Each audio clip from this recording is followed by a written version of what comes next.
Hello guys, ഇതാരാണെന്ന് നോക്കിയേ. ഇന്ന് ഞങ്ങളുടെ വീട്ടിലേക്ക് വന്ന ഗസ്റ്റാണ് ഇദ്ദേഹം.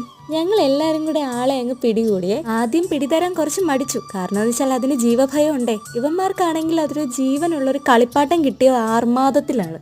പിന്നെ പുള്ളിക്ക് മനസ്സിലായി ആളെ ഉപദ്രവിക്കാനല്ല ഞങ്ങൾ പിടികൂടിയത്, സ്നേഹിക്കാനാണെന്ന്. ആദ്യം അരിയാണ് ഇട്ടുകൊടുത്തത്, പിന്നെ ഗോതമ്പ് കൊടുത്ത് ട്രൈ ചെയ്ത് നോക്കി. പക്ഷെ ആൾക്ക് അത്ര ഇഷ്ടപ്പെട്ടില്ല, അരിയാണ് ഇഷ്ടപ്പെട്ടത്.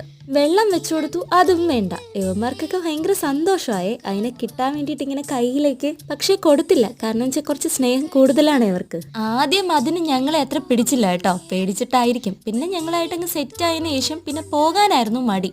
അച്ചാച്ചൻ വന്ന് പറയാണ് അതിനെ അങ്ങ് വിട്, പാവല്ലേ, പറത്തി വിടാൻ വേണ്ടിയിട്ട്. കുറച്ച് കഴിഞ്ഞ് ഞങ്ങൾ അതിനെ പറത്തി വിടാനായിട്ട് തീരുമാനിച്ചേ. കുറച്ച് ഫുഡും കൂടെയൊക്കെ കൊടുത്ത് അവന്മാർക്ക് വിഷമായി പറത്തി വിടുന്ന കാര്യം പറഞ്ഞപ്പോൾ തന്നെ. പിന്നെ അതിന് വയറ് നിറഞ്ഞിട്ട് പറക്കാൻ കുറച്ച് ബുദ്ധിമുട്ടായിരുന്നേ, പിന്നെ പോകാനും കുറച്ച് മടിയായിരുന്നു. ദേ പോയിരുന്നു ഞങ്ങളെ നോക്കുന്നു. അപ്പം ഇത്രയേ ഉള്ളൂ, അടുത്ത വീഡിയോയിൽ കാണാം. ചാച്ചാ ബൈ.